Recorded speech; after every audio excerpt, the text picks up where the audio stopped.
He thought he knew the true meaning of wealth, until he answered a call that would change everything. A desperate child's voice on the other end of the line. "Daddy, Mommy passed out.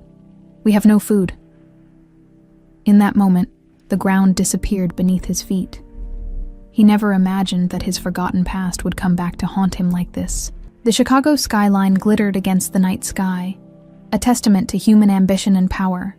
On the 52nd floor of the tallest building downtown, William Ashford stood at the floor-to-ceiling window of his corner office, a glass of 30-year-old scotch in his hand. The amber liquid caught the light as he swirled it absently, his eyes fixed on the city below, a city he owned more than a small piece of. "The Henderson contract is secure," he said into his phone. "Make sure the transition team is ready by Monday. I want this acquisition to be seamless." He ended the call without waiting for a response. At 42, William had mastered the art of ending conversations before they became tedious. Time was money, and William Ashford had built his fortune by never wasting either. The rain started pattering against the glass, distorting the city lights into watery smears of color. William's reflection stared back at him. Tailored suit, perfectly groomed salt and pepper hair, steel gray eyes that rarely betrayed emotion. The perfect corporate warrior his assistant had left hours ago, leaving behind a stack of contracts on his desk that required his signature before morning. William took another sip of scotch and turned back to his desk. The office was silent except for the gentle hum of the climate control system and the occasional rumble of thunder. As he reviewed the final clause of the Henderson contract, the memory surfaced unbidden. His father's voice, cold and unrelenting. "Emotions are luxury, William, and luxury is weakness." William had been 10 years old when Victor Ashford first said those words to him. It was the night his mother had left.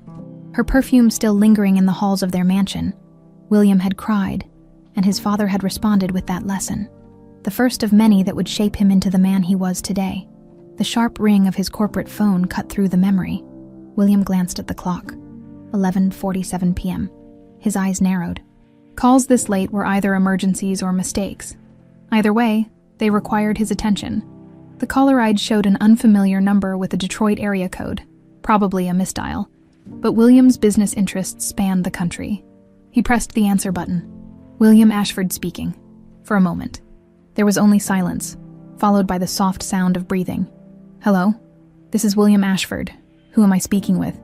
Then, a child's voice. Small, trembling, barely audible over the rain. "Daddy, Mommy fell down and won't get up." William's hand tightened around the phone. "I think you have the wrong number." "Daddy, please come home. I'm scared. Mommy isn't moving." Something in the desperate plea made William pause instead of hanging up. "Who is your mother?" he asked, his tone softer than usual. "Mommy, Olivia," the little voice cracked. "She said if anything bad happened I should call you. I found your number in her special box." Olivia. The name hit him like a physical blow. Images flashed through his mind. Dark eyes, laughter, a summer that seemed endless until it wasn't. 8 years ago, Olivia Martinez had been the one thing in his life that Victor Ashford couldn't control, until she disappeared without a word, leaving nothing but an empty apartment and unanswered questions. "What's your name?" William asked, already reaching for his laptop. "Harper, I'm 7. A small sob broke through. "Please come, Daddy. Mommy needs help." 7 years old. The math wasn't difficult. "Harper, I need you to tell me where you are. The exact address." As the child recited an address in one of Detroit's struggling neighborhoods, William typed rapidly, using his security clearance to triangulate the call and verify the location. The results confirmed what a growing knot in his stomach already told him. The call was coming from exactly where Harper said it was. "Is your mother breathing?" he asked, grabbing his coat and keys. "Yes, but she won't wake up.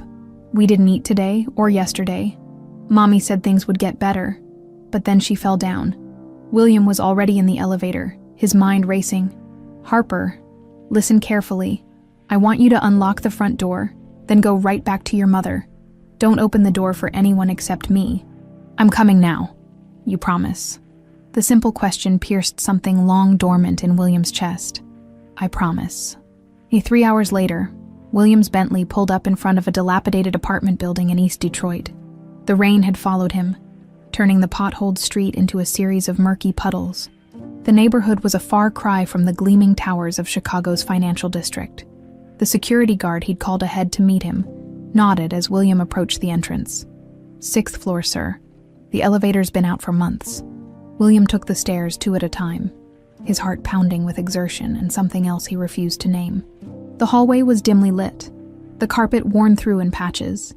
He found apartment 612 and knocked softly. "Harper, it's William. You called me." The door cracked open, revealing a small face framed by dark curls. The girl's eyes widened, the same steel gray as his own, staring back at him from a face that somehow combined his features with Olivia's. "Daddy." It was a question and a statement all at once. Before William could respond, the little girl flung the door open and wrapped her arms around his legs. "You came. You really came." The apartment was small and clean, but desperately sparse. A single lamp cast long shadows across the worn furniture. On the floor near the kitchenette lay Olivia, a blanket hastily placed over her slender form. William knelt beside her, gently turning her face toward him. 8 years had changed her. Her face was thinner, with fine lines around her eyes, but she was unmistakably the woman who had once made him believe in things beyond profit margins and market shares. Her pulse was steady but weak. The refrigerator, when William checked it, contained nothing but a half-empty bottle of ketchup and some water. "When did she last eat?" he asked Harper, who hadn't let go of his hand since he'd arrived. "Tuesday, I think. She always gives me her food." William pulled out his phone and made a call.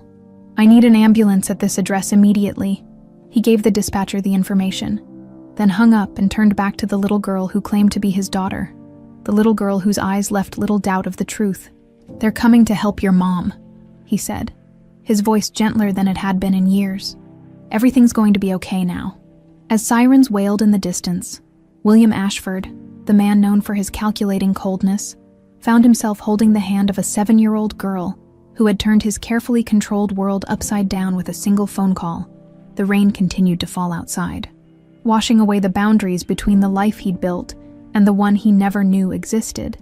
The antiseptic smell of Detroit Memorial Hospital assaulted William's senses as he paced the hallway outside Olivia's room. The harsh fluorescent lighting emphasized the wrinkles in his once immaculate suit. Now rumpled from the long night, Harper had finally fallen asleep on a nearby chair, her small body curled up like a comma, one hand still clutching the teddy bear a nurse had given her. William's phone vibrated for the 7th time in an hour. Regina Velmont, his fiancée of 18 months and chief marketing officer at Ashford Enterprises. He silenced it again. Whatever corporate crisis she was calling about would have to wait. "Mr. Ashford?" A doctor in a white coat approached, clipboard in hand. "I'm Dr. Chen. I've been treating Miss Martinez." "How is she?" William asked, his voice low to avoid waking Harper. "Stable, but weak. Severe malnutrition, exhaustion, and anemia. Has she been under unusual stress recently?" William's jaw tightened. "I wouldn't know. We haven't been in contact for some time." Dr. Chen glanced at Harper, then back to William. "I see. Well, she's awake now and asking for her daughter.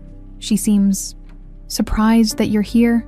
"I imagine she would be," William muttered. Walking into Olivia's room felt like stepping into the past. Despite the hospital gown and the IV in her arm, she was still unmistakably the woman who had made him question everything he thought he wanted all those years ago. Her dark hair spread across the white pillow, her olive skin pale but still beautiful. Her eyes, those deep brown eyes that had once looked at him with love, now regarded him with wariness and confusion. "William," her voice was hoarse, barely above a whisper. "How did you—" "Harper called me." He moved closer to the bed, but maintained a careful distance. "On my business line. She said she found the number in your special box." Olivia closed her eyes briefly. "I never thought she'd need to use it. I never thought—" She looked around frantically. "Where is she? Where's Harper?" "Asleep in the hallway. She's fine, hungry, scared, but physically unharmed." Relief washed over Olivia's face, followed quickly by shame. "They're going to take her away from me, aren't they? Child services will say I can't take care of her." "No one's taking her anywhere," William said, with the same tone he used to close billion-dollar deals. "I've already spoken with the hospital administration, as far as they're concerned. You had a medical emergency and your daughter's father is now involved." The unspoken question hung in the air between them.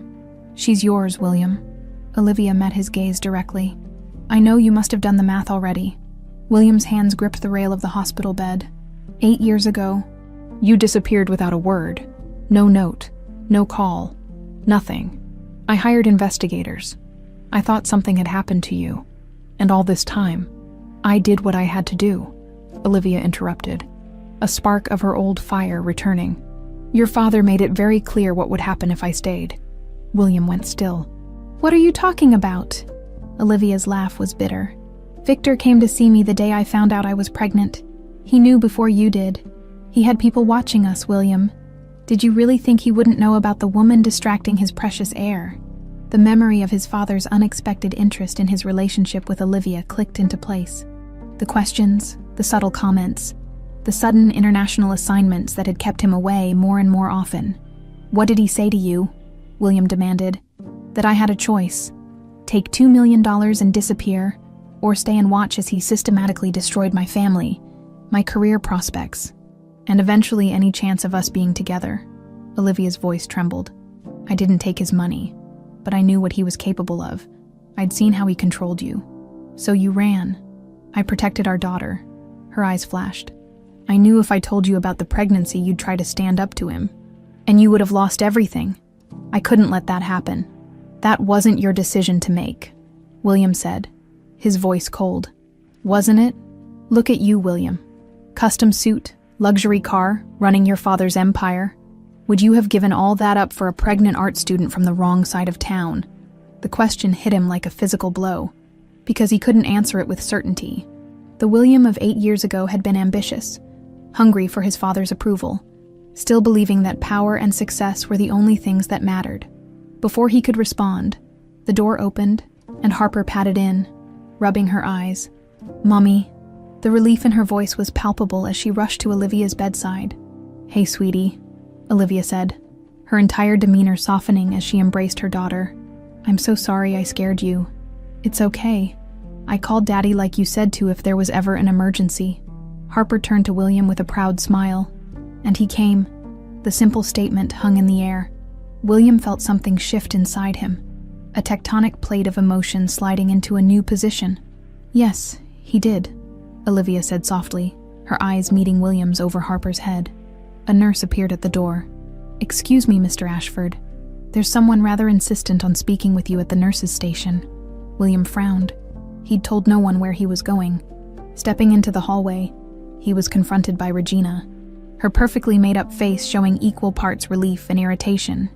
"William, I've been calling you all night." She embraced him briefly, then stepped back, taking in his disheveled appearance. "What on earth is going on? Your assistant said you left suddenly last night, and when you didn't come home." Her voice trailed off as Harper peered around the doorframe, her gray eyes, so like William's, regarding Regina curiously. "Who are you?" Harper asked. Regina looked from the child to William, confusion evident on her face. "William, who is this?" Before William could answer, his phone rang again.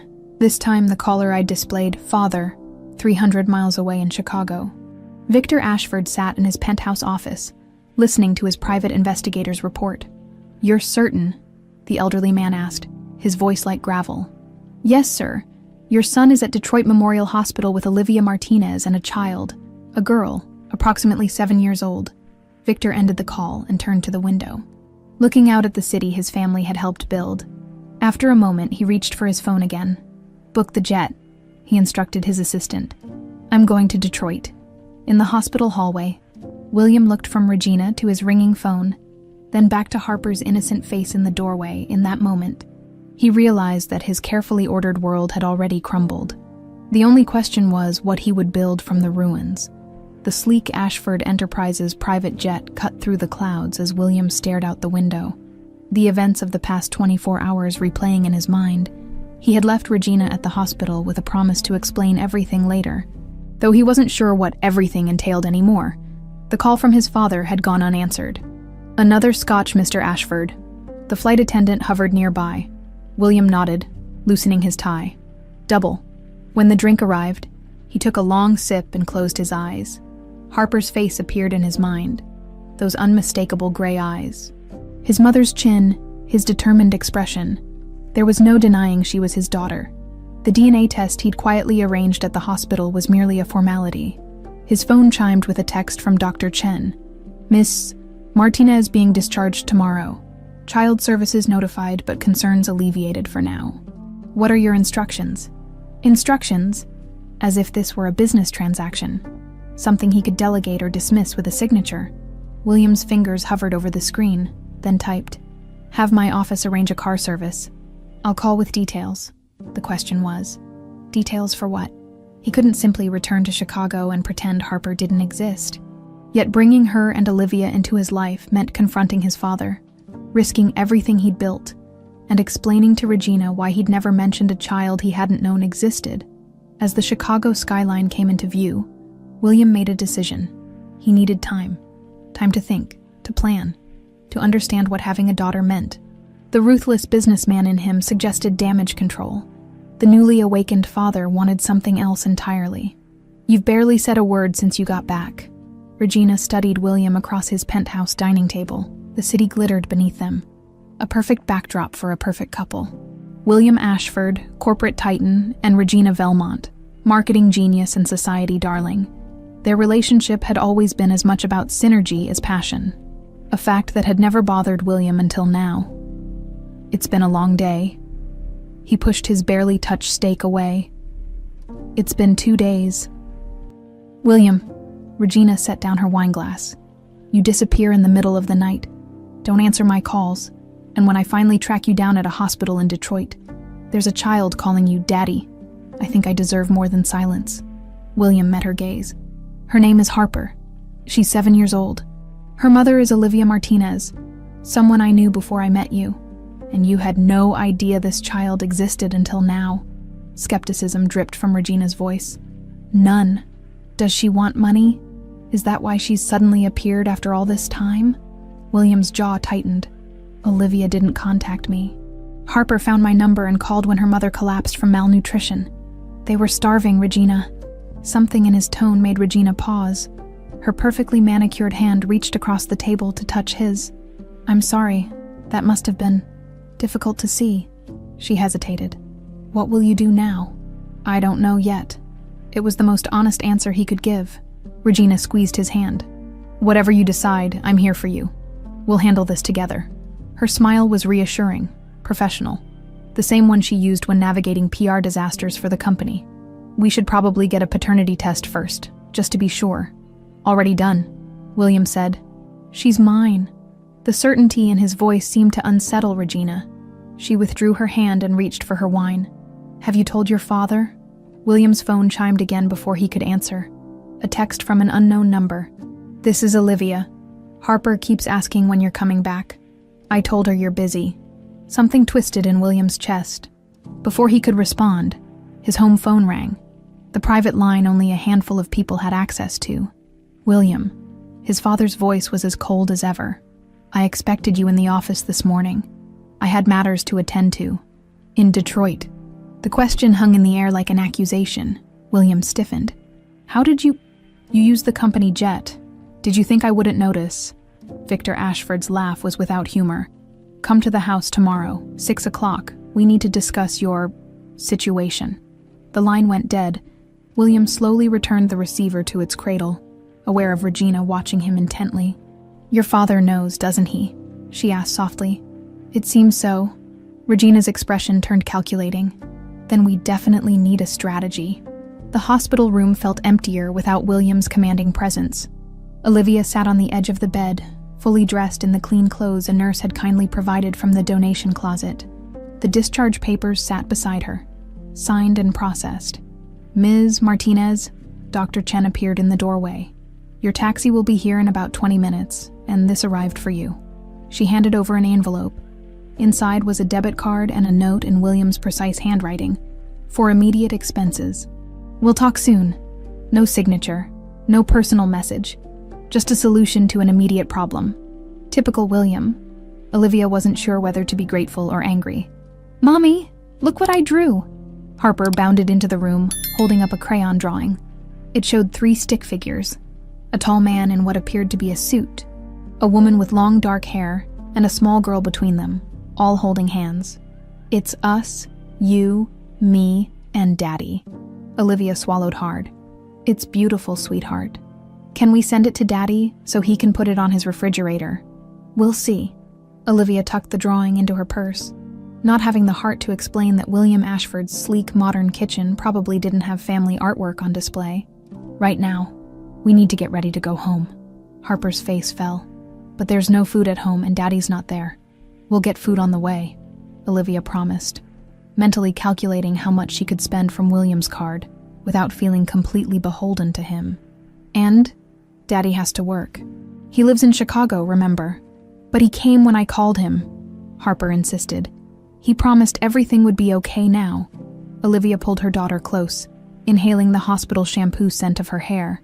"Yes, he did come. That was good of him." She pulled back to look Harper in the eyes. "But, sweetheart, I don't want you to expect too much. Your father has a different life, a busy life. With that lady who wears the shiny shoes," Harper asked, remembering Regina. Olivia nodded, surprised by the twinge of jealousy she felt. "Yes, probably. So we need to be brave and independent. Like always, just you and me." Harper's small face turned serious. "But we're not alone anymore. We have Daddy now, too." The taxi horn honked outside, saving Olivia from having to respond. As they walked out of the hospital, she couldn't help glancing at her phone, hoping for more than just the impersonal note. But there was nothing. Back in Chicago, William sat in his home office, staring at the blinking cursor in a text message window addressed to Olivia's number. After several attempts, he finally typed, "Let me know when you're settled. We need to make arrangements to discuss Harper. Professional. Distant. Safe." He pressed send, then opened his laptop and began searching for information on child custody laws, parental rights, and, after a moment's hesitation, Detroit's real estate market. Two worlds were colliding, and William Ashford had never been one to enter a battle unprepared. Victor Ashford's mansion stood on Lakeshore Drive like a fortress, all stone and glass overlooking Lake Michigan. William had grown up within these walls, though home had never been the right word for it. As he pulled his Bentley into the circular driveway, he steeled himself for the confrontation ahead. The housekeeper who answered the door, not Mrs. Winters, who had been there in William's childhood, but someone younger and more efficient-looking, led him directly to his father's study. Nothing had changed. The same heavy mahogany furniture, the same oil paintings of stern-faced Ashford ancestors, the same lingering scent of expensive cigars. Victor sat behind his desk, examining documents through reading glasses. At 72, he remained formidable, his silver hair still thick, his posture military straight, his eyes as sharp and calculating as ever. 7 minutes late, Victor noted without looking up. "Traffic," William replied, though they both knew it was a lie. The deliberate tardiness was a small rebellion, one of the few William still allowed himself. Victor removed his glasses and leveled his gaze at his son. "Sit." William remained standing. "I'd prefer to keep this brief." "I'm sure you would." Victor's thin lips curved in what might have been a smile on anyone else. "Olivia Martinez, I remember her. I remember. Pretty girl, ambitious. Not at all suitable, of course. But I assumed you'd tire of her eventually." He paused. "Instead, it seems she left you with a rather permanent reminder." "How long have you known about Harper?" William asked, his voice controlled. "Harper, is that what she's called?" "Interesting choice." Victor leaned back in his chair. "I knew Olivia was pregnant when she left. My sources told me she'd had the child. I assumed she'd contact you for money at some point. She never asked for anything," William said. "She was half-starved when I found her. Admirable restraint on her part. Or perhaps a more sophisticated strategy." Victor waved a dismissive hand. "It doesn't matter. What matters is how we handle the situation now that it's surfaced. There's nothing to handle. She's my daughter. Allegedly. I had a DNA test done. She's mine." Victor's expression didn't change. "Very prudent. But paternity isn't the issue here. The question is what role this child plays in your life, and by extension, in this family's legacy." William felt his hands curl into fists at his sides. "That's not your decision to make, isn't it?" Victor stood slowly, his height still imposing even as age had begun to stoop his shoulders slightly. Everything you have, your position, your wealth, your future, exists because of me and the Ashford name, a name that stands for something in this city, a name that apparently stands for threatening pregnant women and separating fathers from their children, William said coldly. Something dangerous flashed in Victor's eyes. Watch yourself, boy. You're still my son, but don't forget who controls the board. One word from me and your precious executive position becomes a meaningless title with no power. The threat hung in the air between them. William had heard variations of it throughout his life. It was the leash Victor had used to keep him in line, to mold him into the perfect heir. But now, for the first time, the threat seemed hollow. Is that all? William asked quietly. Victor studied him for a long moment. For now, but remember, family complications can be managed discreetly. A suitable financial arrangement, perhaps boarding school for the girl when she's older. There are ways to acknowledge your obligation without disrupting what we've built. William turned to leave, then paused at the door. Her name is Harper, he said without looking back. And she's not an obligation or a complication. She's my daughter. The playground at Belle Isle Park was alive with the sounds of children laughing and playing. William felt decidedly out of place in his tailored slacks and cashmere sweater, surrounded by parents in jeans and t-shirts, but the smile on Harper's face as she climbed the jungle gym made his discomfort irrelevant. She's fearless, Olivia said, sitting beside him on the bench. Always has been. William watched as Harper reached the top of the structure and waved triumphantly in their direction. He raised his hand automatically in response, feeling a surge of unexpected pride. She gets that from you, Olivia added softly. 2 days after returning to Chicago, William had texted Olivia again, asking to visit that weekend. To his surprise, she had agreed, suggesting the park as neutral territory. Now, sitting beside her watching their daughter play, he was struck by how surreal it all felt. I looked for you, he said suddenly. After you left, I hired investigators. Olivia's hands tightened around her coffee cup. I know, I saw them. I moved 3 times that first year. Why didn't you just tell me you were pregnant? Did you really think I would have rejected you? Rejected our child? It wasn't about you rejecting us. Olivia turned to face him, her brown eyes earnest. It was about protecting you. From what? From having to choose. I saw what your father did to people who crossed him. The Anderson family. Lost everything when they tried to block our South Side development. William finished. The Andersons had been old Chicago money that had stood in the way of an Ashford Enterprises project. Within a year, they were bankrupt, their reputation in tatters after a series of scandals that always seemed to center around leaked information. Exactly. Olivia looked back toward Harper. I wasn't going to let that happen to you. And I wasn't going to subject my baby to being a pawn in Victor Ashford's games. William wanted to argue, to insist he would have protected them, but the words died in his throat.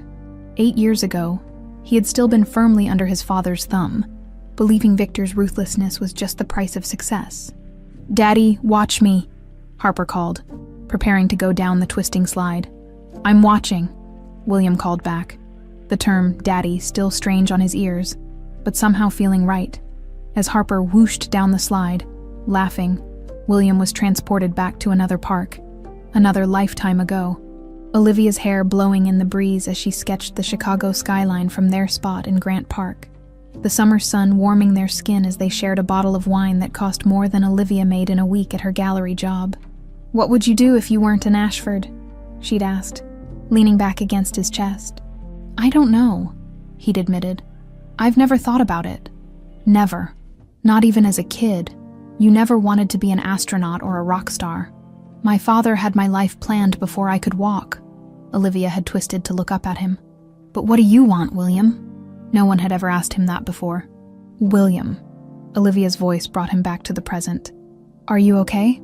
He nodded, watching as Harper ran toward them, her face flushed with excitement. Daddy, can we get ice cream? Mom says it's okay if you say it's okay. William glanced at Olivia, who gave a small shrug and smile. Sure, he said. Ice cream sounds great! As they walked toward the concession stand, Harper slipped her small hand into his. The simple gesture caught William off guard, a strange tightness forming in his chest. In Chicago, Regina sat at her desk, studying the preliminary report from the private investigator she'd hired. The photos showed William at a park with a child and a woman, an attractive woman with whom he seemed entirely too comfortable. Regina picked up her phone. "Get me everything you can on Olivia Martinez, and I mean everything." Across town, Victor Ashford was issuing similar instructions to his own people, but his orders went further. "I want to know her weaknesses, her debts, her dreams. I want to know what it would take to make her disappear again, this time for good." The email came at 3:42 a.m., sent to William's personal account, one that only a handful of people knew existed. Subject: "We need to talk." About Victor, about Harper. Sender: Phoenix Rising, a secure mail. Com: Airport Marriott, room 718. Come alone, 10 a.m. No signature, no explanation. Just the kind of cryptic message that would have once gone straight to his trash folder. But the mention of Harper changed everything. William sat in his car in the hotel parking lot, debating his next move. He'd canceled 2 meetings to be here, telling his assistant only that something urgent had come up. The rational part of him, the businessman trained to spot traps and vulnerabilities, screamed that this was reckless. Yet he found himself walking through the lobby toward the elevators. Room 718 was at the end of a long hallway. William knocked, his right hand hovering near the phone in his pocket. Ready to call security, the door opened. A woman stood there, slim, blonde, early 40s. There was something familiar about her face, something that tugged at his memory. Then it clicked. "Claudia," he whispered, disbelief coloring his voice. His sister smiled sadly. "Hello, William. It's been a long time." William stared in shock. Claudia Ashford had been declared dead 15 years ago. Her body supposedly identified after a boating accident off the coast of Greece. He had mourned her, buried an empty casket, watched his father become even colder and more ruthless after losing his only daughter. Yet here she was, very much alive, gesturing for him to enter the hotel room. "This is impossible," William said, stepping inside. "We had a funeral. There was a death certificate, all arranged by Victor, with the right bribes to the right officials." Claudia closed the door and engaged the security chain. "Faking my death was the only way he'd let me go." William sank into a chair, his mind racing. Why? What happened? And why now, after all these years? Claudia sat across from him, her posture eerily reminiscent of their father's. "I found out something I wasn't supposed to know, about how Victor conducts business, about what happened to Mother, about a lot of things. And he threatened you. Not in so many words, but strange accidents started happening. My brakes failed twice in 1 month. A gas leak in my apartment." Claudia's eyes hardened. "Then he offered me a fresh start, new identity, enough money to live comfortably, as long as I disappeared completely." "You could have told me," William said, an old hurt surfacing. "Could I?" Claudia's gaze was piercing. "You were his golden boy, his heir. Would you have believed me over him?" The question hung in the air, unanswered because they both knew the truth. The William of 15 years ago had worshipped his father, believing Victor's ruthlessness was necessary, even admirable. "How did you find out about Harper?" William asked. "I never completely disconnected. I have sources who keep me informed about Ashford family matters." Claudia reached for a folder on the desk. "When I heard Victor had sent people to investigate a woman and child in Detroit, I got curious. Then when I found out who the woman was..." "You knew Olivia?" "No, but I remember you talking about her. She made you happy." Claudia opened the folder. "What I didn't know until recently was that Victor had been monitoring her all these years." She slid a document across to William. A surveillance report dated 7 years ago. The black and white photo showed a very pregnant Olivia entering a clinic.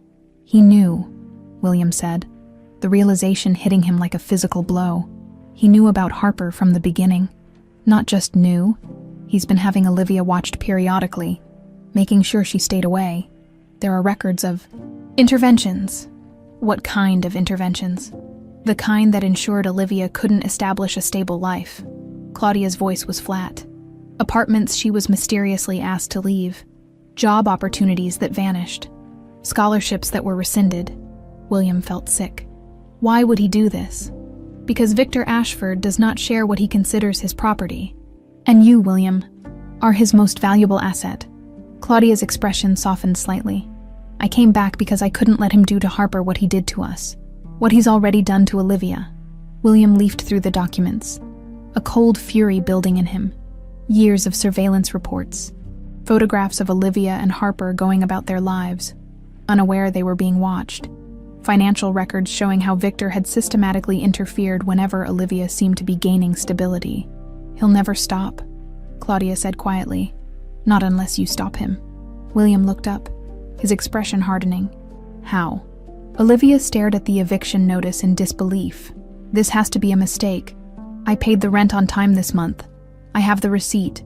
The building manager shrugged, uncomfortable but firm. The new owners are renovating the whole building. Everyone has to be out by the end of the month. New owners. When did this happen? Papers were signed yesterday. Some investment group. He had the grace to look apologetic. Look, I'm just the messenger. They're offering 2 weeks free to help with moving costs. After he left, Olivia sank onto the worn couch, fighting back tears, just when things had started to look up. She'd found part-time work at a local gallery. Harper was doing better in school now that she was eating regularly, and William's financial help had given them breathing room for the first time in years. Her phone buzzed with a text from William. Coming to Detroit this weekend.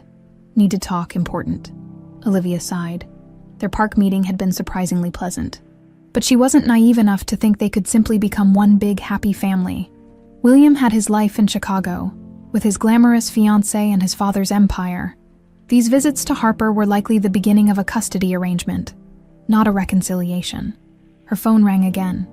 An unknown number. Ms. Martinez, this is Catherine Wells from Lakeside Academy. I'm calling about the teaching position you interviewed for. Olivia straightened, hope blooming. The private art school position would be perfect. Better pay, regular hours, health insurance. Yes, I remember. Have you made a decision? We have. The woman paused. I'm sorry to inform you that we've decided to go with another candidate. Someone with more institutional experience. Another rejection. Olivia thanked the woman mechanically and ended the call, the familiar weight of defeat settling on her shoulders. Just as she set the phone down, it buzzed with an email notification. The subject line made her freeze. We need to discuss William and Harper. I can help you. The sender was simply C.A. Regina studied the photos spread across her desk, a tightness in her chest that she didn't want to acknowledge. William at the park with Olivia and the girl. William pushing the child on a swing, his smile more genuine than any Regina had seen in months. The private investigator she'd hired sat across from her, explaining his findings. Miss Martinez has been living in Detroit for the past 8 years. She works part-time at an art gallery and has been taking online courses in art education. No criminal record, no suspicious associates. What about family, friends, anyone we could approach? The PI shifted uncomfortably. She's pretty isolated.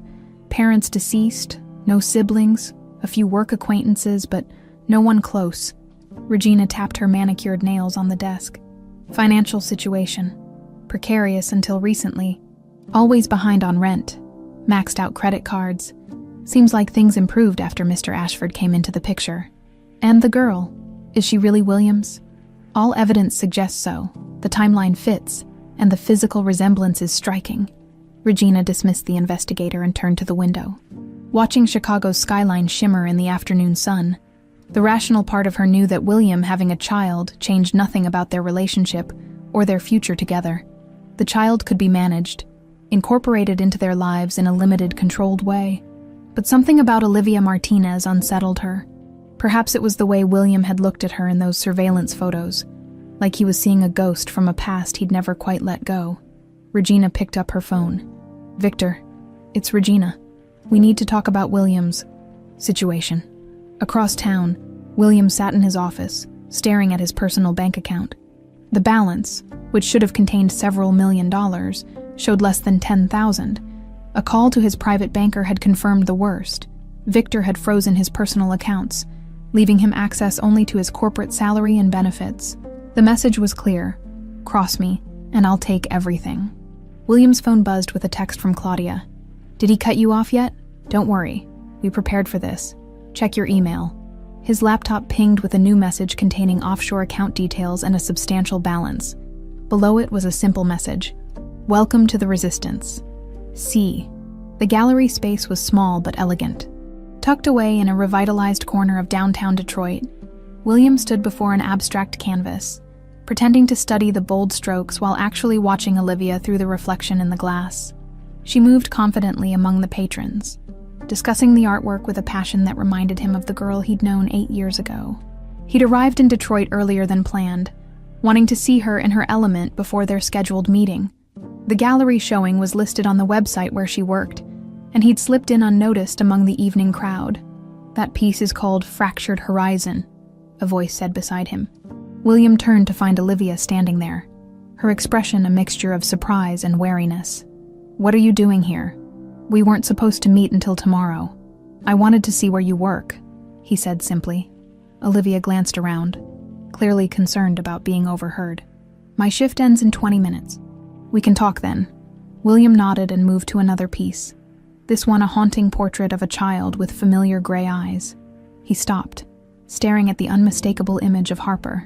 "You painted this," he said when Olivia approached again. "Yes." Her voice was soft. "It was part of a series I did last year called Whispers of Absence. It's not for sale." The implications of the title weren't lost on him.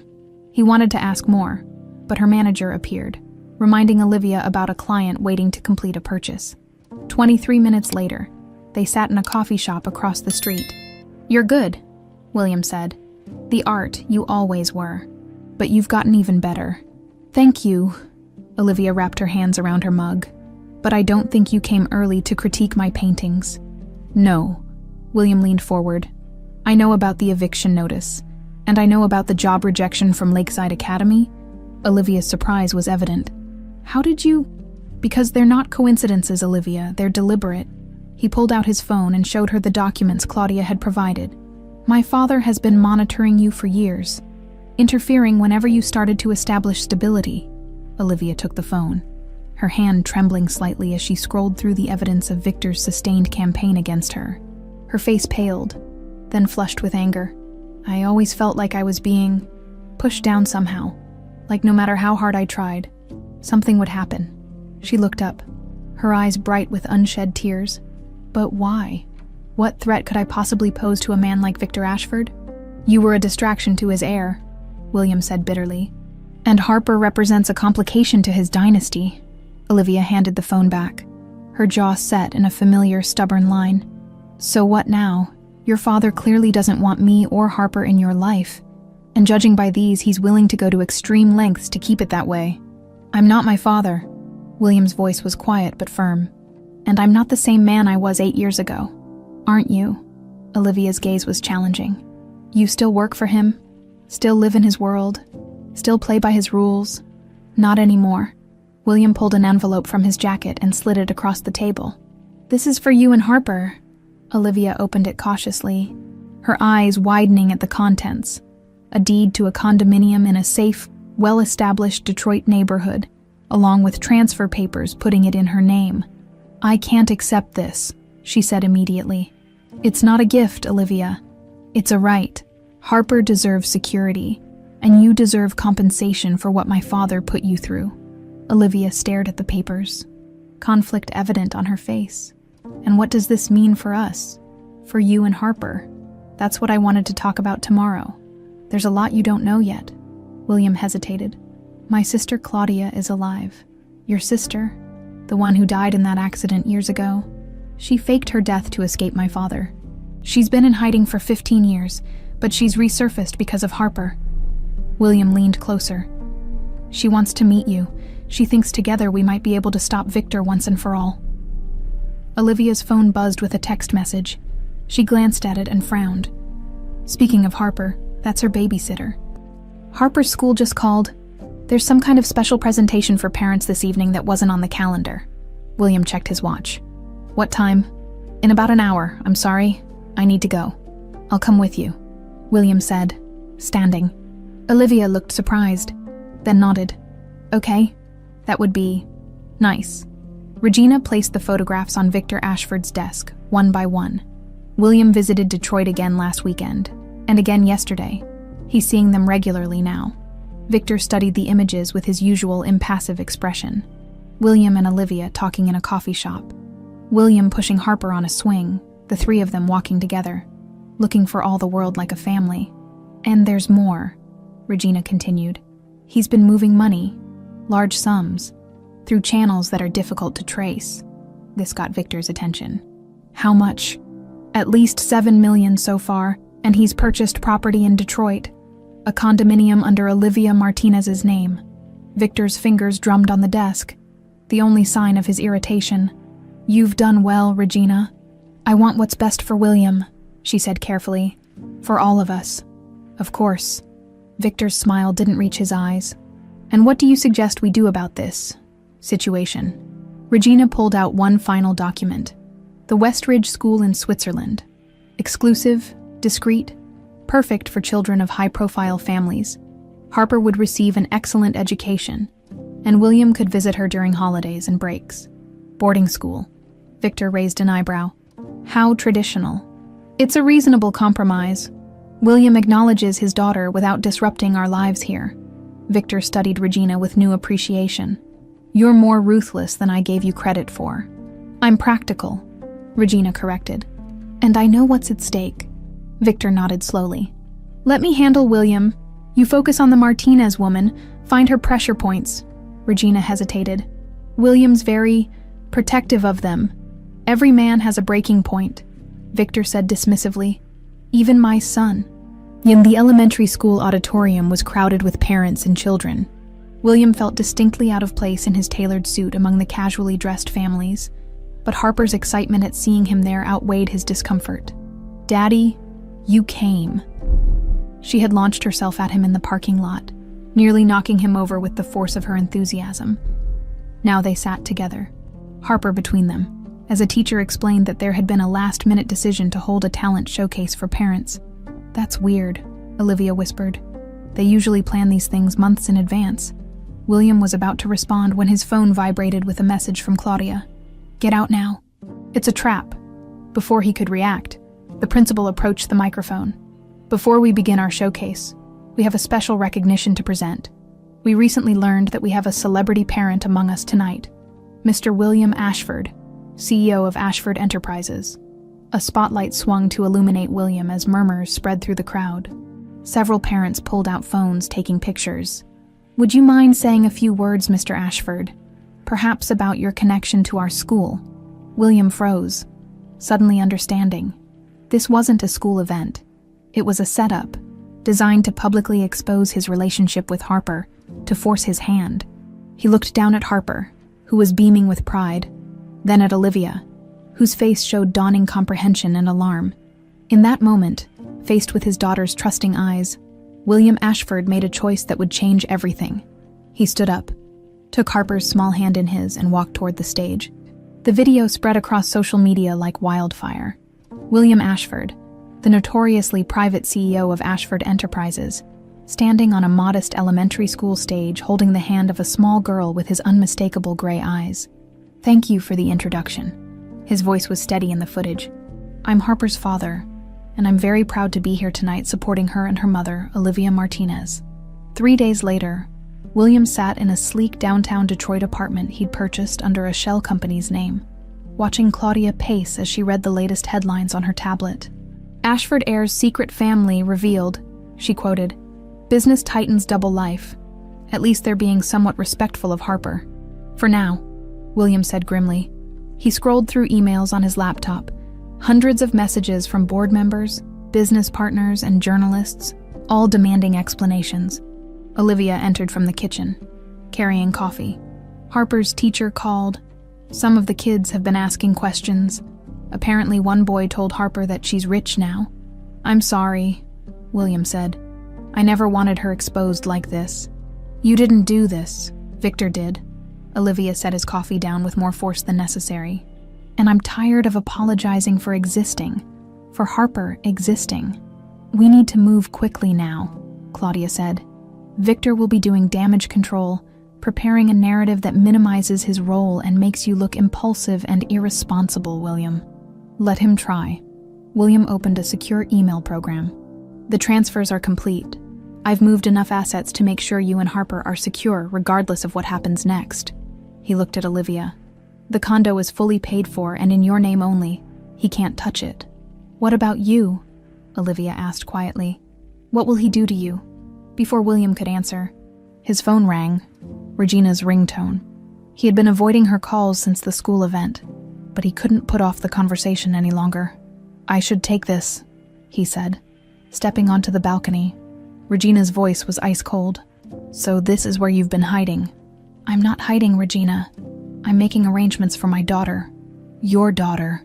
She practically spat the words. The child you never thought to mention until she conveniently appeared in your life. I didn't know she existed, William said evenly, as I've explained multiple times. And now that you've humiliated yourself and me in front of the entire business world, what's your plan, William? To play house with your little artist and her child while your company implodes? William's grip tightened on the phone. Harper is my child, and I'm not abandoning Ashford Enterprises. I'm still CEO. Regina's laugh was brittle. For now, your father has called an emergency board meeting for tomorrow morning. Care to guess what's on the agenda? William had expected this. He can try to remove me, but he needs 2/3 of the board. And you think they'll side with you? The man who's been living a secret double life, who's been moving company assets without authorization. I haven't touched company funds, William said sharply. Only my personal assets. That's not how Victor is presenting it. Regina's voice dropped. It's not too late, William. Come back to Chicago tonight. We'll issue a statement saying you've acknowledged paternity and will support the child financially, but that our engagement and your commitment to Ashford Enterprises remain your priorities. William watched through the glass as Olivia helped Harper arrange colored pencils for her homework. The simple domesticity of the scene struck him with unexpected force. And if I don't, then you lose everything, Regina said simply. The company, your position, our future together. Maybe, William said softly. I'm finally finding things worth more than all of that. The silence on the other end lasted so long, he thought she might have hung up. You don't mean that, Regina finally said. This is just some midlife crisis. Some guilt trip over a child you didn't know about. Goodbye, Regina. He ended the call and stood for a moment, watching the Detroit skyline. It wasn't Chicago. Not as tall, not as imposing, but there was a resilience to it that resonated with him now. When he stepped back inside, Claudia was showing Olivia something on her tablet. Both women looked up with identical expressions of concern. What is it? William asked. Claudia handed him the tablet. On the screen was an email from a former Ashford Enterprises employee who'd been fired years ago for alleged corporate espionage. The attached documents detailed irregular financial transactions, shell companies, and tax evasion schemes, all tied to Victor Ashford personally. How did you get this? William asked, scrolling through the evidence of his father's illegal activities. I've been building a case against Victor for 15 years, Claudia said. This is just the latest piece. The former employee reached out after seeing the news about you and Harper, said it was time for the truth to come out. This could destroy him, Olivia said quietly, and possibly the company too. William looked at her sharply. Would that bother you, after everything he's done? Olivia met his gaze steadily. I don't care about Victor. I care about you, and whether this is really what you want. Before William could respond, Harper looked up from her homework. Daddy, can you help me with this math problem? It's really hard. The simple request, so normal and yet so new, momentarily pushed aside the conspiracies and corporate warfare. William crossed the room and sat beside his daughter. Let's see what we've got here, he said, studying the worksheet. Regina stormed into Victor's office without knocking, a move no one else would dare attempt. He's not coming back, not on our terms. Anyway, Victor barely glanced up from his computer. I didn't expect him to. William has always had an unfortunate streak of sentimentality. His mother's influence. So, what now? The board meeting is tomorrow. Now we finish this. Victor turned his screen toward her. My sources tell me William has been meeting with this woman repeatedly over the past week. The surveillance photo showed William entering a hotel with a blonde woman. Who is she? Regina asked, leaning closer. That's what I want you to find out. Victor's eyes were cold. I have a theory, but it seems impossible. Regina studied the grainy image. There was something familiar about the woman's profile, but she couldn't place it. What about the Martinez woman and the child? They'll be handled, Victor said dismissively. I've arranged a job offer for Olivia. One too good to refuse. Art director at a prestigious gallery in Portland. Far from Chicago, far from Detroit. And if she doesn't take it, Victor's smile was chilling. Everyone has a breaking point. Even devoted mothers, across town, in the high-rise apartment William had secured. Olivia tucked Harper into bed in the room they would share until the condo was ready. Mom? Harper asked sleepily. Are we going to live with Daddy now? Olivia smoothed her daughter's hair. We're still figuring things out, sweetie. But your dad wants to be part of our lives. And that's a good thing. Billy at school said Daddy is super rich and famous. Harper mumbled, her eyes drifting closed. He said I'm like a princess now. Olivia sighed. Money isn't what makes someone special, Harper. Remember that. After Harper fell asleep, Olivia found William and Claudia in the living room, surrounded by documents and laptops. They looked up as she entered. She's asleep, Olivia said, sitting across from them. So, what's the plan for tomorrow's board meeting? William and Claudia exchanged glances. I'm going to Chicago tonight, William said. Alone. I need to face Victor directly. That's exactly what he wants, Olivia protested. Yes, Claudia agreed. But he doesn't know what we have. She gestured to the evidence they'd compiled. And he doesn't know I'm alive, that's our advantage. It's still dangerous, Olivia insisted. Victor's backed into a corner. That makes him more dangerous, not less. William reached across and took her hand. I'll be careful, but I need to do this. For Harper. For us. For myself. The touch of his hand on hers sent an unwelcome warmth through Olivia. She pulled away gently. Just promise me you'll come back. Harper's just found you. She can't lose you now. The unspoken question hung in the air. And what about me? What would it mean for me to lose you again? William held her gaze. I'll come back. That's a promise I intend to keep. Chicago welcomed William with a biting wind off Lake Michigan. The city's skyline sharp against the winter sky. His penthouse felt strangely foreign after just a week away. Too large, too sterile, too empty of the life that had begun to take root in Detroit. As William adjusted his cufflinks in front of the mirror, his phone chimed with a message from Claudia. Everything in place. Remember the plan? Don't let him provoke you. Easier said than done, he thought. Victor Ashford had spent a lifetime mastering the art of manipulation, especially where his son was concerned. A second text came through from Olivia. Harper wants to wish you good luck tonight. Attached was a photo of his daughter holding up a crayon drawing of what appeared to be William in a suit, standing tall against a cartoonish villain with spiky hair. Despite the tension knotting his shoulders, William smiled. The annual Ashford Foundation Gala had been a Chicago institution for decades, ostensibly a charity event raising money for educational initiatives. It was really a display of the family's power and influence. Every major business figure, politician, and socialite in the city vied for invitations. This year, the gala's significance had amplified tenfold. It would be William's first public appearance since the revelation about Harper, and the business world was buzzing with speculation about a potential leadership struggle within Ashford Enterprises. William arrived fashionably late, stepping from his car to face a barrage of camera flashes and shouted questions from reporters cordoned off behind velvet ropes. Mr. Ashford, will you be bringing your daughter to Chicago? Is it true your father is forcing you out of the company? Mr. Ashford, are you still engaged to Regina Velmont? William offered a practiced smile and a wave, but no comments as he made his way up the grand staircase of the Historical Society building where the gala was held. Inside, the opulence was almost overwhelming. Crystal chandeliers, ice sculptures, champagne flowing freely. Chicago's elite in their finest attire, William felt dozens of eyes track his entrance, conversations pausing as people nudged their companions and whispered behind manicured hands. William. Regina appeared at his side, stunning in a form-fitting red gown, diamonds glittering at her throat and ears. To casual observers, her smile was warm and welcoming. Only William noticed the brittleness around the edges. You came, she said, slipping her arm through his. I wasn't sure you would. It's the Ashford Foundation Gala, he replied evenly. I'm still an Ashford. Regina squeezed his arm, just shy of painful. For now, your father is making the rounds. He's eager to speak with you. Her voice dropped. It's not too late to salvage this, William. Just follow his lead tonight, and we can work out the details later. William gently disengaged from her grip. Is that what you want, Regina? To salvage a relationship built on conditions and compromise? Something flashed in her eyes. Hurt, perhaps, or simply frustration. What I want is the man I agreed to marry. The man who understood what really matters in this world.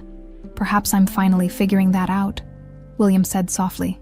Before she could respond, the crowd parted to reveal Victor Ashford making his way toward them, at 72. He still commanded attention, his silver hair and impeccable tuxedo giving him the air of a statesman, rather than a ruthless businessman. William, Victor acknowledged with a nod. I'm glad you decided to honor your obligations tonight. His emphasis on the last word was subtle but unmistakable. I've never shied away from my obligations, Father.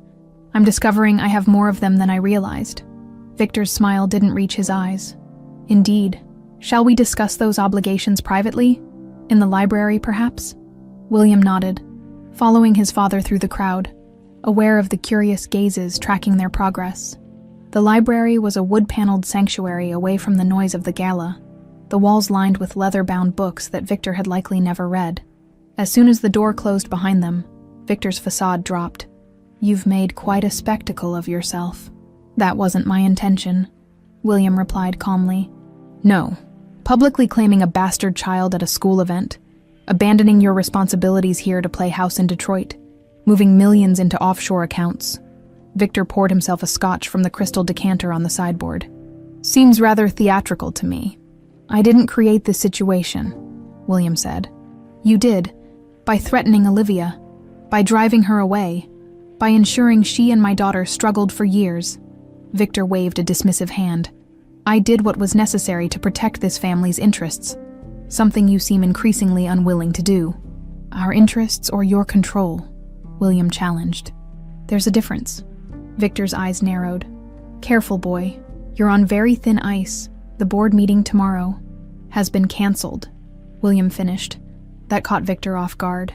What are you talking about?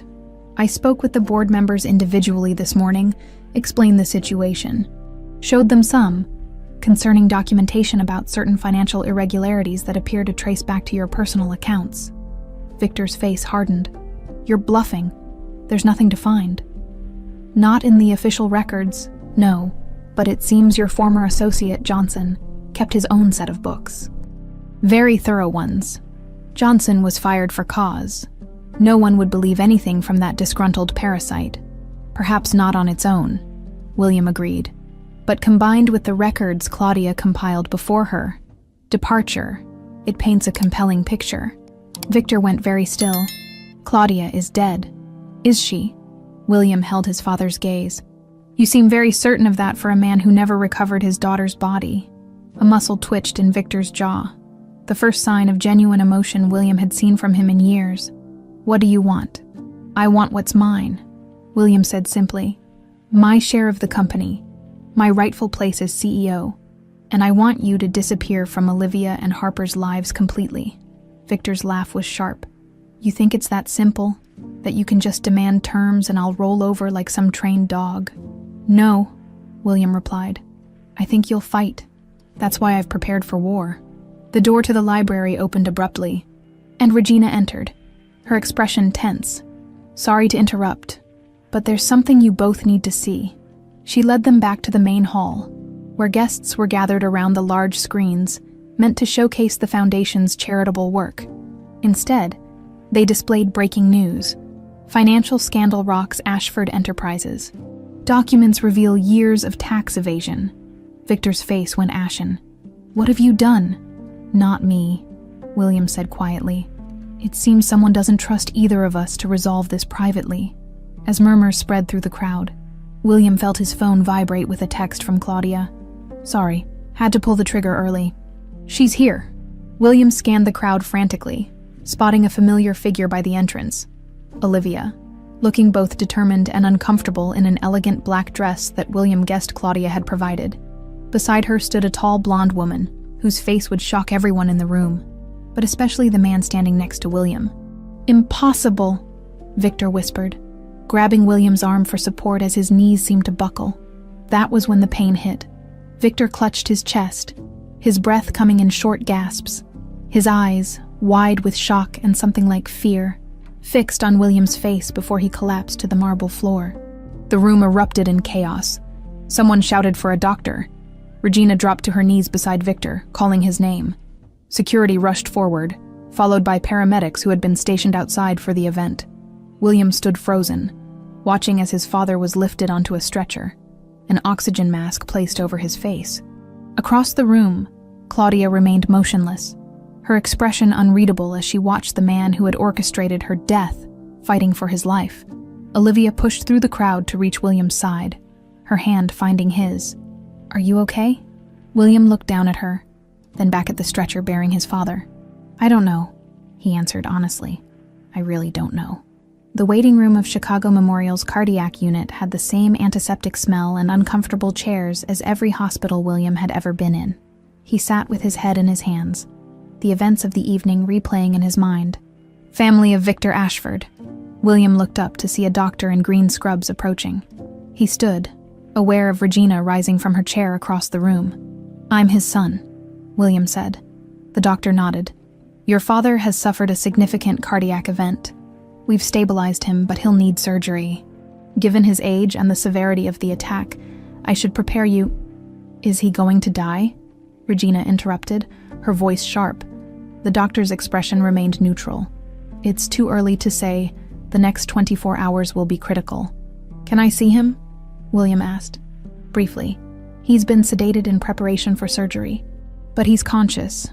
William followed the doctor down the corridor, oddly aware of the sound his Italian leather shoes made on the linoleum floor. The man who had shaped his entire life, for better or worse, now lay vulnerable, mortality suddenly all too apparent. Victor's private room was dimly lit, machines beeping softly as they monitored his vital signs. The great Victor Ashford looked diminished against the white hospital sheets, his skin ashen, tubes and wires connecting him to various machines. His eyes opened as William approached the bed. For a moment, father and son simply looked at each other. "Come to see your handiwork." Victor's voice was weak, but still carried its familiar edge. "I didn't want this," William said quietly. Victor's laugh turned into a cough. "Always. So sentimental. Your mother's fault." William moved closer. "Claudia is alive, father. She was at the gala tonight. I saw her." Victor's eyes closed briefly. "My dead daughter, risen to haunt me. Quite the dramatic touch. This isn't a game. The documents she has, that we have, are real. The authorities are already investigating." Victor's hand trembled slightly as he reached for the water glass. William held it to his lips, an oddly intimate gesture between two men who had rarely shown each other physical affection. "You know what this will do," Victor said after drinking. "To the company, to our name. I know, and yet you're willing to destroy everything for that woman and her child. For my child," William corrected, "and for the truth." Victor studied his son, and for a moment, William thought he saw something like regret cross his father's face. Then the older man's expression hardened. "She's not your daughter." William felt as though the floor had dropped from beneath him. "What? Harper, she's not. Yours." Victor's breathing was labored, but his eyes remained fixed on William's face, watching the impact of his words. "DNA don't lie. She's an Ashford, but not your child." "You're lying," William said. But doubt had already taken root. The DNA test confirmed that she's an Ashford, not specifically your daughter. Victor gestured weakly for William to come closer. "Did you never wonder why I monitored Olivia so closely all these years? Why I was so determined to keep her away from you? Because you wanted to control me. Because you saw her as a distraction from your plans for my future." "Partly," Victor admitted. "But there was more. Much more." He took a shuddering breath. "You had a brother, William, a twin. The world seemed to tilt on its axis. That's not possible. I would have known. Would you?" Victor's smile was terrible to behold. "Your mother was delicate. After the birth, one healthy son was all we announced to the world. What happened to him? William's voice was barely audible. Daniel was less fortunate than you. Weaker. Medical complications. Victor's eyes took on a faraway look.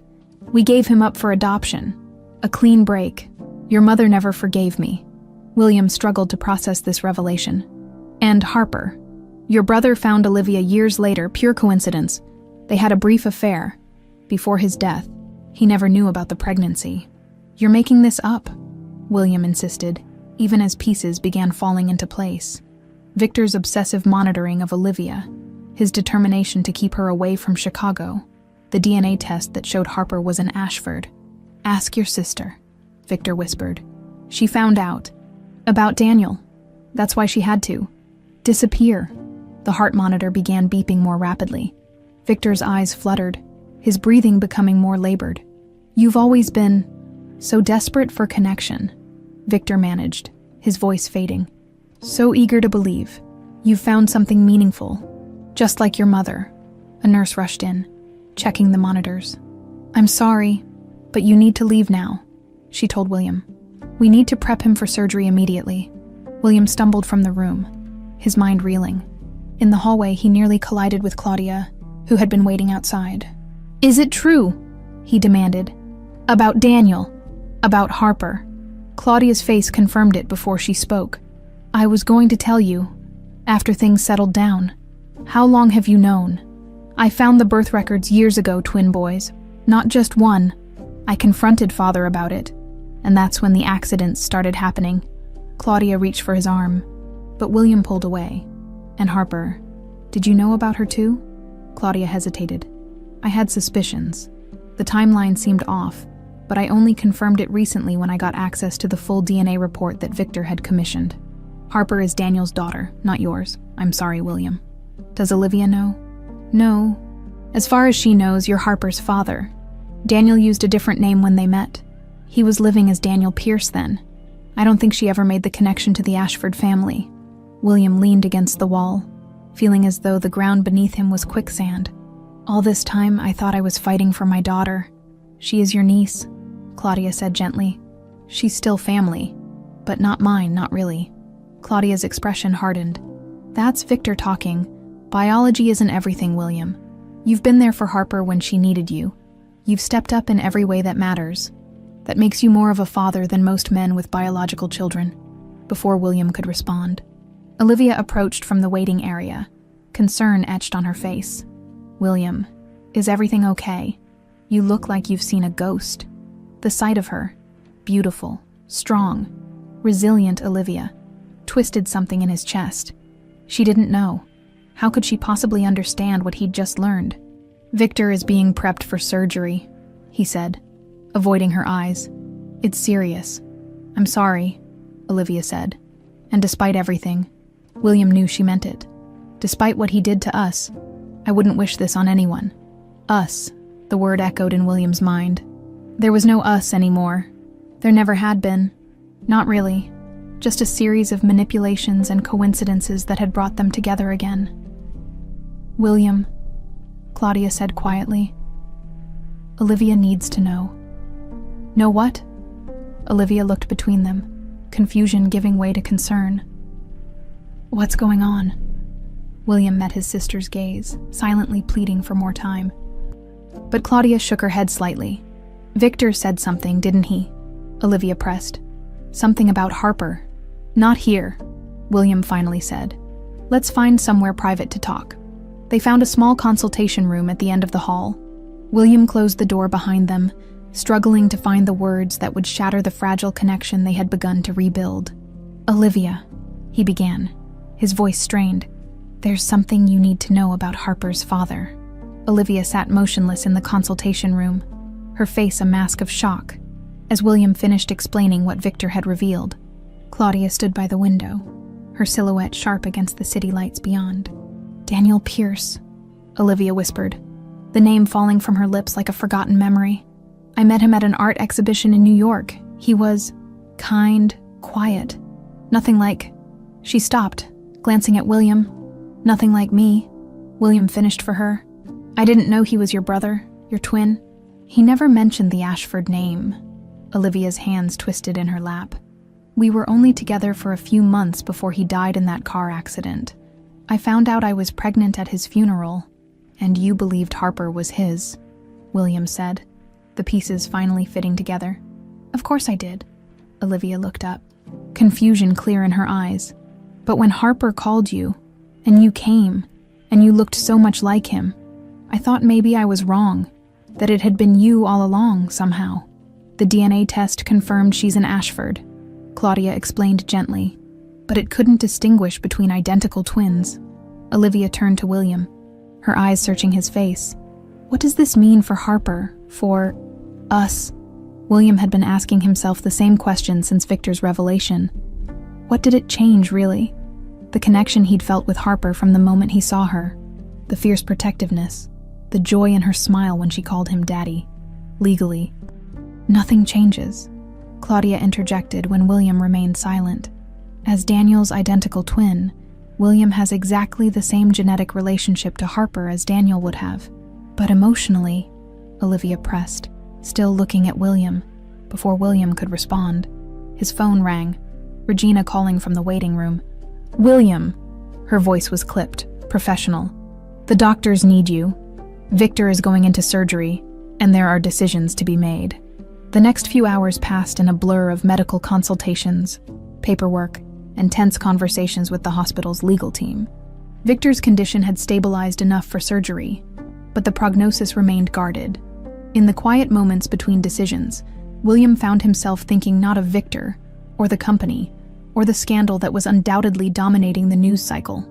Instead, his thoughts returned to Harper, to her drawing of him as a superhero, to her small hand in his at the park, to her voice on the phone that night that had changed everything.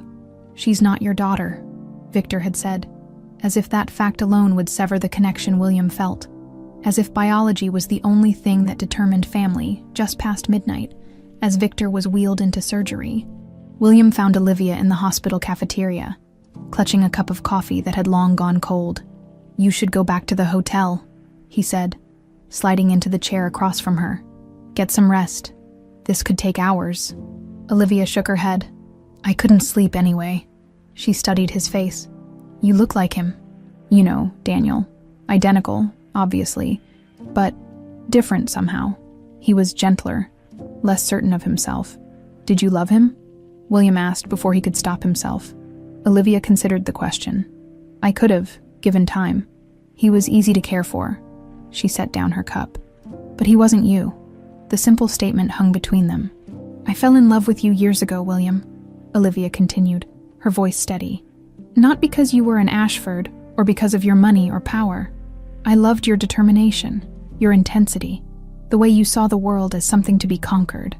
I was different then," William said, "younger, more idealistic, and more under Victor's thumb," Olivia added. "I knew what I was walking into with you. I knew it would never be simple." She reached across the table to touch his hand. "Just like I know this changes everything. Does it?" William looked down at their hands. "Harper still needs a father. She still believes I'm her dad. But you're not. Biologically, no. But in every way that matters." William struggled to articulate what he was feeling. "When she called me that night, something clicked into place. Something I didn't even know was missing. And now, knowing what you know," William met her gaze directly. "Now I understand why I felt that connection so strongly. She's family. My brother's child. My niece." He paused. "But she's still the little girl who called me daddy when she needed someone, who drew pictures of me as her hero, who held my hand at the park." Olivia's eyes filled with tears. "You're a good man. William Ashford. Better than your father ever gave you credit for." "Mr. Ashford," a nurse appeared in the cafeteria doorway. "Your father is out of surgery. The doctor would like to speak with you." Victor Ashford lay pale and still in the recovery room, machines monitoring every breath, every heartbeat. The surgeon had been cautiously optimistic. The procedure had gone as well as could be expected. But Victor's age and the severity of the heart attack meant recovery would be long and uncertain. William stood by the bed, looking down at the man who had shaped his life through manipulation, expectations, and cold calculation.